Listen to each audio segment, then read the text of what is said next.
como é que você vê essa redução de produção de alumínio primário no Brasil? Quer dizer, o Brasil, ele na década de 80, aumentou de forma muito expressiva a sua produção de alumínio primário, né? Existia um plano das empresas realmente de ampliação da produção, inclusive com subsídio de energia, no caso do norte, essa coisa toda, né? E ultrapassou a barreira de 1 milhão, né, de toneladas, tá certo? E depois, quer dizer, começou a cair e hoje a produção está 750, 800. bem abaixo, né, dos níveis. Sim, perdeu 1 milhão de toneladas praticamente. Então eu queria que você analisasse que fatores, né, realmente foram determinantes para essa redução, né? Essa década de 80 e 90 foi uma década de muitos investimentos aqui no Brasil, né? Basicamente, o que a gente conhece hoje da indústria brasileira do alumínio foi consolidada nessa época. Na verdade, a indústria do alumínio aqui começa nos anos 50, né? E depois ela gradativamente ela aumenta. Uma decisão das empresas nessa época, as empresas já estavam consolidadas na parte de produção de alumínio primário, né? Nos principais mercados, o Brasil começa a crescer, né? Era uma época boa, era a época do milagre, né? 70. E o crescimento do Brasil, o Brasil se torna um mercado muito importante. Até hoje o Brasil é um mercado importante para produtos de alumínio, e as empresas então começam a investir no Brasil. Então esses investimentos tiveram maturação até o final dos anos 2000, e o Brasil começa nos anos 2000 produzindo, aumentando o número de smelters, né, alguns mais antigos, outros mais novos, e até chegar a 1.750.000 toneladas. Daí, ao mesmo tempo que tinha maturação desses investimentos, então nós estamos falando da década de 2000, você começa a ter uma mudança do preço relativo da energia elétrica para o setor industrial aqui no Brasil, né? Porque você começa a ter aumento. Se você acompanha o preço de energia elétrica para o setor industrial no Brasil, você vê que desde a metade da década de 2000 até 2015, 16, 17, até hoje, mais ou menos, agora está constante. Mas aumentou tanto em termos de reais, a muito mais em termos de dólar, né? Porque o Brasil é um país da energia barata e da conta cara, né? Nós temos uma energia barata porque a gente tem uma estrutura de energia elétrica que já está...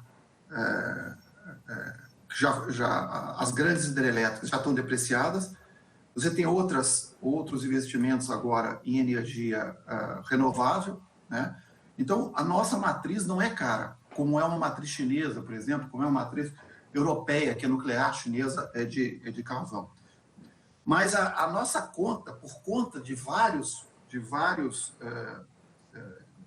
uma política de vários governos, mas especialmente quando a Dilma era ministra, fez com que ficasse pendurado na conta de luz várias taxas e vários subsídios cruzados.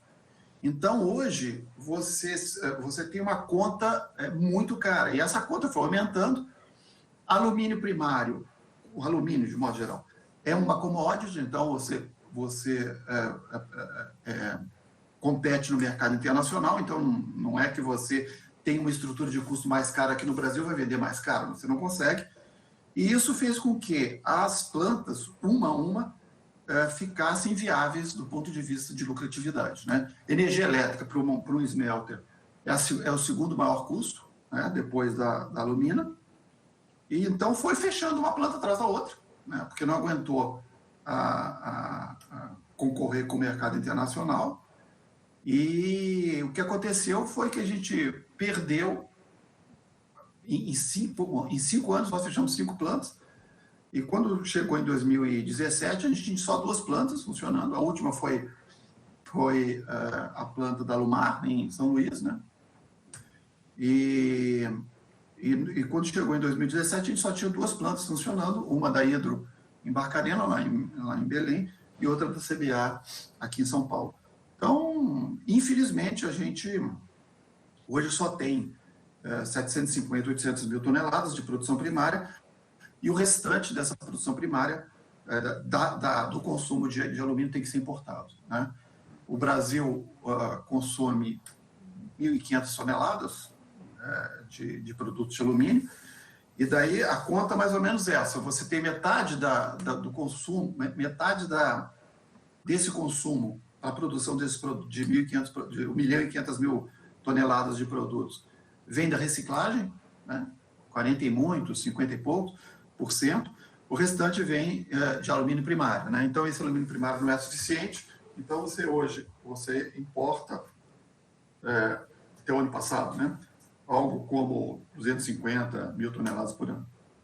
Essa importação, ela é de primário ou a maior parte é de transformado? A importação de transformados vem crescendo de uma maneira vertiginosa. Nós trabalhamos com a Fundação Getúlio Vargas justamente para avaliar as importações que o Brasil está sofrendo. Então, o que acontece é o seguinte: as importações de alumínio primário estão sob controle, né? A gente faz com toda a cadeia, tanto os produtores quanto os transformadores. A gente faz uma análise das necessidades de importação, e essa cota de alumínio primário é importada com redução da tarifa de importação a zero, né? Justamente para você não ter impacto nos consumidores de coisa. Então, isso aí está bem balanceado, isso aí não tem problema. O que acontece é que semi-manufaturados, extrudados, né, perfis, chapas e folhas, aumentaram muito, tá? E aumentaram muito nos últimos 3 anos por 2 motivos. Um é que existe um excesso de oferta no mercado internacional, e outra é que o principal mercado, no final do governo Obama, os Estados Unidos começam a colocar várias medidas de defesa comercial contra a importação de alumínio, né? E daí você, nos Estados Unidos, por exemplo, perfis, você tem, dependendo do tipo de perfil, o perfil tem umas 6 posições da NCM, mas, se eu não me engano, em 3 delas, o imposto de importação de produtos chineses nos Estados Unidos é 250%, tá? Que inviabiliza. Então, você tem de um lado a China, a maior produtora mundial, com excesso de oferta. Você tem do outro lado os Estados Unidos se fechando as importações de alumínio chinês semi-manufaturados, porque a China também não exporta alumínio primário, né? O que aconteceu foi que, gradativamente, houve um excesso de oferta no mercado internacional, e a China começou a procurar outros países para vender os seus produtos, né? E onde estava o Brasil, né? O Brasil é o 10º mercado, é um mercado atraente, e então isso fez com que nesses anos crescesse tanto o material importado, daí eu estou falando de semi-manufaturados, e de produtos de alumínio também. Vem coisas assim impressionantes. No Brasil vem janela pronta, né, com vidro, né, uma coisa que, né, imagina, você comprar uma janela pronta com vidro, né? Mas tem produtos de alumínio, mas os que são principais são semi-manufaturados. Então, nesses últimos 3 anos está acontecendo tanto o aumento das importações quanto o aumento da participação chinesa na origem da importação, né? Então, aumenta a importação e aumenta a participação chinesa como origem, né? Então, nós vemos em alguns produtos, por exemplo, isso assim, o que a gente chama de folha para consumo doméstico de alumínio, é um papel alumínio, né? que você usa em casa, hoje, se você vai no supermercado, se compra 10 marcas diferentes, 9 são chinesas. Entendi. Bom, que medidas a BAL tem tomado, representando a indústria, para inibir as importações, principalmente da China, né? Certo? E se tem dado algum resultado já essas medidas? Desde que eu entrei praticamente, então, falando de 5 anos, a gente tem trabalhado tentando estabelecer medidas de defesa comercial, que são medidas antidumping e antissubsídio, né, que são as ferramentas de defesa que são aceitas pelo OMC contra produtos chineses, né. Eu estou me referindo especialmente a folhas, os 3 principais manufatados: folhas, perfis e chapas. O que aconteceu mais para trás, então, há 5 ou 4 anos atrás, há 3 anos atrás, foi que o Brasil importava pouco. Estava crescendo, mas importava pouco, né? E medidas de defesa comercial, para serem aceitas, você tem que provar 2 coisas: dano à indústria e nexo causal. Ou seja, você tem que provar que a indústria está sofrendo um dano por conta que está acontecendo um dano e que o dano é devido às importações, né? Então, como a gente importava pouco, a gente não conseguia provar essa causalidade, tá? Eu espero que agora, pelo aumento das importações, mude o panorama e a gente consiga provar questões de antissubsídio e antidumping. Se você pega países asiáticos, né, China especialmente, é o país que mais tem medidas antidumping no mundo inteiro.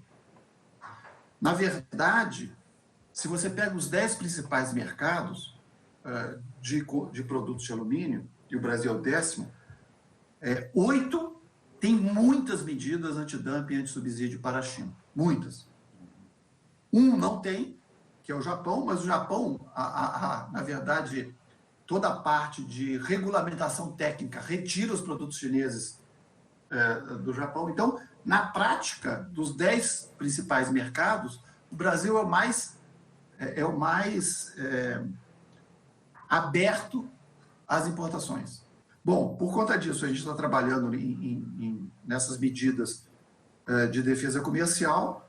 Nós estamos trabalhando também muito na parte de certificação, porque a gente avalia que essa questão de qualidade de produto é fundamental, né? Outros países desenvolvidos já aprenderam o quanto isso é importante. Eu acho a principal região que trabalha isso admiravelmente bem é a Europa, né? Para você exportar para a Europa, você tem enormes dificuldades técnicas de certificação, né? O Brasil não utiliza isso, até pela dificuldade de ter um controle aduaneiro nosso, né? Então, a gente tá trabalhando com várias instâncias do governo para avaliar isso também, tá? Uma outra questão que a gente está avaliando, isso com outras associações de outros insumos, é um monitoramento das importações. Mas a importação só fica disponível ao público quando chega, quando é internalizada, né? O Canadá está antecipando as informações para você identificar fraudes, né? Então, quando você vai pedir a licença, essas informações, claro, não tem o nome da empresa, porque isso aí ainda é confidencial, mas tem a descrição e o preço, né? Então, isso ajuda a prevenir fraudes. Então, a gente está tentando esse tipo de ações. Por um lado, a parte, vamos dizer, técnica, a parte de classificação de fraude de importação, e, por outro, a parte de defesa comercial. Uma outra coisa que foi colocado no webinar que vocês fizeram, é que o Brasil tem um consumo per capita ainda muito baixo, né? Quer dizer, embora o consumo esteja na faixa de 1,5 milhão de toneladas, quer dizer, o consumo per capita está na faixa de 7 quilos, uma coisa assim, não é isso? Isso, é 1 milhão dividido pelos 200 milhões de pessoas. Né? Enquanto uma média de 30 na Europa, algo parecido. Isso aí. Então, a pergunta é, quer dizer, o que vocês têm feito, né, quer dizer, a ABAL e a indústria, né, no sentido de tentar ampliar esse consumo per capita no Brasil? A questão do consumo per capita brasileiro você pode avaliar de várias maneiras.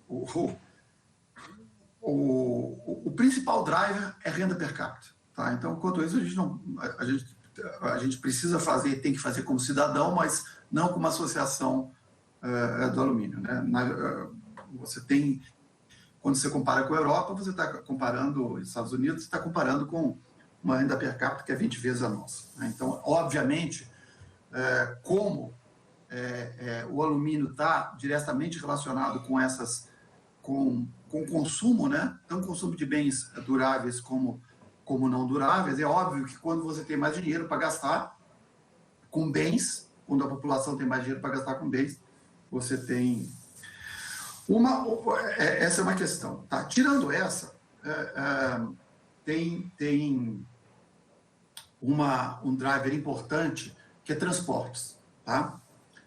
Os três principais segmentos consumidores de alumínio transporte, embalagem e construção civil. Tá? Dependendo do país, os três isso aí vale para Brasil, vale para Estados Unidos, vale para Europa, vale para Japão. Dependendo do lugar, um é mais que o outro. Tá? Mas nos países de renda alta, nos países que têm uma indústria automobilística competitiva, transporte vai lá em cima. Né? Por quê? Não é nem tanto pelo número de carros, no número de veículos vendidos. É porque a plataforma dos veículos é uma plataforma muito mais moderna. Né? O alumínio entra no veículo por vários motivos. Ele entra, primeiro, por conta de diminuição do peso. Né? Então, primeiro, você lembra que há uns tempo atrás, um motor de alumínio só tinha um bloco ou cabeçote de alumínio, agora o motor inteiro, os novos motores, né? Ainda tem plataformas de motores antigos, mas são motores pequenos, todos de alumínio. Todas as carcaças são de alumínio. Quando você vai para veículos mais pesados, veículos de carga, toda a estrutura da frente do caminhão é de alumínio, porque, como eu falei, o alumínio diminui o peso do veículo, e o alumínio ele entra muito no projeto do veículo para absorver choque. Né? O alumínio se deforma e ele absorve energia muito mais que o aço. Então, numa colisão, se você tem toda uma estrutura de alumínio, o dano para o habitáculo do motorista é muito menor, porque todo o resto se deforma mais absorvendo energia. Então, basicamente, o alumínio entra por conta disso. Então, quanto mais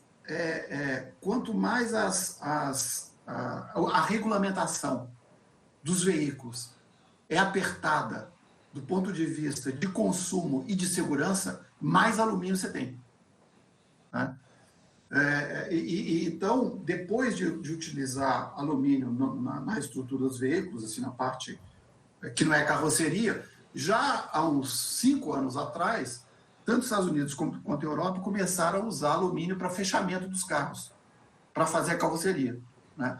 Por esses dois motivos: absorção de impacto e leveza. Né? Porque, só um parênteses, você pode reduzir o consumo por várias coisas. Modificando o motor, modificando o perfil do carro para ter uma aerodinâmica melhor, uma opção de coisa. Mas a melhor relação investimento-resultado é diminuindo o peso. Né? Diminuindo o peso, você também, por exemplo, melhora a frenagem, né? Porque tem menos massa para o veículo parar. Então esses novos projetos de carro, todos têm muito alumínio. Isso fez com que esses grandes mercados, Europa, Estados Unidos e Japão, fizessem carros com muito alumínio. Então, hoje, enquanto você tem um carro, enquanto o Brasil gasta, sei lá, na média, deve ser umas 100 quilos de alumínio para o veículo, na Europa é 300, né? Então, você tem um mercado maior, gastando com muito mais, com 3-1 Isso aí é um carro normal. Quando você pega carro, por exemplo, carros, a F-150, né, que é o carro, o modelo mais vendido nos Estados Unidos, os Estados Unidos adoram carro grande, né, é toda de alumínio, né? Toda a estrutura dela é de alumínio, toda a carroceria dela é de alumínio. Daí nós estamos falando de 500 quilos de alumínio por carro. Aí você imagina o consumo. Então, essa é uma questão, então, nessa parte de projeto, a gente trabalha muito com a indústria automobilística, tá?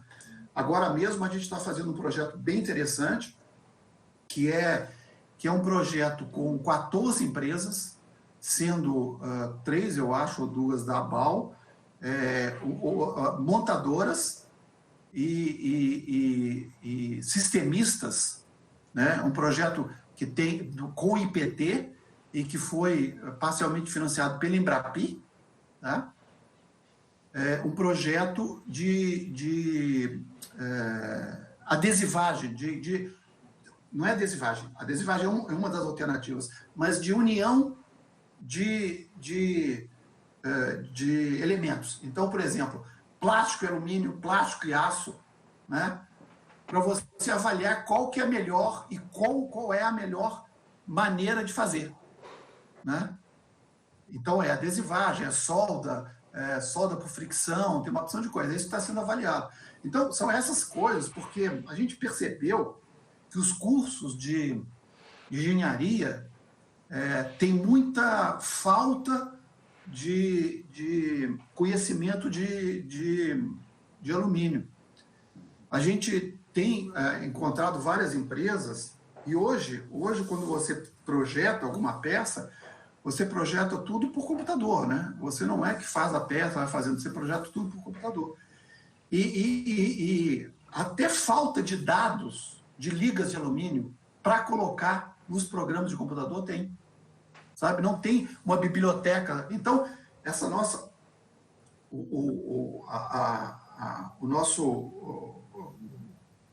O esforço de chegar perto de cursos de materiais, de cursos de engenharia e de empresas, no sentido de trazer informação, é muito grande. Então, eu queria que você dissesse um pouco o que vocês têm feito para a promoção da indústria, né, junto à sociedade. Eu vi que o vídeo lá dos 50 anos, vocês já trabalham um pouco nessa linha, né, da Sim. Sustentabilidade, mas que ações vocês têm feito? Tá. Bom, eu diria que hoje, com tudo que aconteceu, o alumínio virou o queridinho das pessoas. Tá? Eu acho que hoje, assim, por conta de que o alumínio ele é percebido pela sociedade como um material muito reciclável. Tá? Mas mais do que reciclável, porque, vamos dizer, o PET é reciclável também, né? Mas mais do que reciclável, o alumínio ele é resiliente, ou seja, você consegue reciclar e ter o mesmo produto milhares de vezes, né? Infinitas vezes, né? Então, a questão de resiliência dos materiais, a questão de o alumínio ser um material extremamente reciclável, ele é muito percebido pela sociedade. Você tem, claro, uma necessidade muito grande de energia para quando você produz o alumínio primário, né? Mas, por outro lado, depois que você produz esse alumínio primário, a reciclagem desse alumínio só gasta 5% da energia que foi utilizada inicialmente para produzir o alumínio através da rota da bauxita e do alumínio, né? Então, quando você pega o pacote alumínio que é consumido pelo Brasil, você coloca o consumo de energia muito mais baixo. E você pega desde o início da produção industrial do alumínio, lá, anos 20 do século passado, 20, 30, até hoje, 75% do alumínio ainda está em uso, né? Contra 12% do plástico. Então, isso eu acho que as pessoas percebem muito, muito claramente, especialmente por conta agora da questão de mares, né? De toda essa questão dos mares, de uma questão importante, que é a Política Nacional de Resíduos Sólidos, né? A questão de gestão dos resíduos das cidades, a questão dos lixões, né? Então, quando você pega um lixão e você vai fazer uma análise do que está no lixão, alumínio, eu acho que deve ser uma coisa que tem menos lá no lixão. Eu diria que respondendo a sua pergunta, eu acho que o alumínio está numa situação muito boa do ponto de vista da percepção da sociedade a respeito do metal. Tá? Uma outra questão importante é que isso aí não é de conhecimento tão espalhado, né, como é a questão da reciclagem, mas a mineração da bauxita é uma mineração muito bem sustentável, né? Hoje a gente está minerando a bauxita, a relação de áreas mineradas e recuperadas é 1 para 1, né? Você minera bauxita em linhas, você não faz cava, né? As empresas estão todas tem muito pouca que não é descartada a seco a mineração de bauxita. Então, a presença nossa nos municípios, nos territórios minerados também, eu acho que é muito boa. Eu diria que de um modo geral, do ponto de vista de sustentabilidade, do ponto de vista de percepção da sociedade, o alumínio está muito bem. Bom, para fechar, eu queria que você, como entidade, dissesse como entidade, como é que você vê o futuro da indústria no Brasil? Você lembra, né, que nós fizemos em 2018, nós fizemos durante 2017 e 2018, um estudo bem completo, que está disponível na internet, que é o Roadmap da Indústria do Alumínio, né? Então a gente pensava como que a gente queria, como é que a gente via a indústria em 2030, como é que era a situação atual, quais seriam os gaps e como a gente vai fazer a ultrapassagem. Essa visão da indústria é clara para os associados da BAL, e quando eu falo é clara para os associados, estou falando desde os mineradores até os transformadores, que o Brasil, para ser competitivo, ele tem que ser autossuficiente, no mínimo autossuficiente. Ou seja, a gente precisaria recuperar, no mínimo, umas 300 mil toneladas de alumínio primário. Tá? A gente acredita que isso é possível.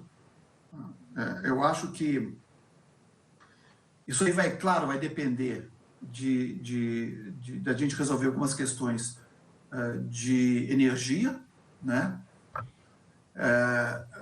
Talvez a energia seja, nesse momento, não energia elétrica, mas no final uma coisa está relacionada com outra, vias térmicas, mas a questão do gás ser a única, ou ser uma das poucas notícias boas que a gente tem efetivamente por aí, a gente acredita que esse novo mercado de gás vai significar um preço de molécula mais competitivo. Então, eu acho, e quando eu falo a BAL considera que não é um dado que a gente tem que se acostumar com ele, que o Brasil não será pelo menos autossuficiente em alumínio primário. Tá? Nós acreditamos firmemente que a gente pode voltar a ser autossuficiente. Não vamos voltar, nesse momento, eu acho que é difícil pensar nisso, de produzir 1.700.000, 1.800.000, como a gente já fez, mas pelo menos ser autossuficiente. Tá? Algumas questões o Brasil tem que endereçar, né? Tem a questão de custo do Brasil, apesar de ser uma coisa que parece ser lugar comum, mas é muito importante, né? Desde a parte de logística, desde a parte tributária, né? Então, uma reforma tributária é essencial para toda a cadeia, a parte de investimentos, né? A gente tem que desonerar investimentos, a parte de formação de mão de obra. Então, aquilo, é o cardápio, né? que todos falam. Eu não sou diferente em relação a isso. Então, são algumas questões que são fundamentais. Então, eu diria, essa competitividade, né, endereçando a questão de energia, endereçando a questão de tributos, e uma maior estrutura de certificação, de qualidade e de acompanhamento do comércio internacional, eu acho que é fundamental.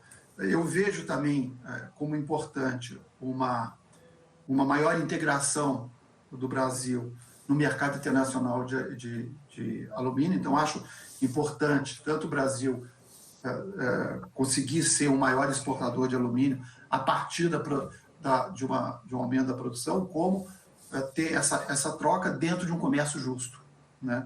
Sem dúvida nenhuma. Então, eu diria que, nesses parâmetros, a ABAL acredita que o Brasil possa voltar numa situação mais competitiva.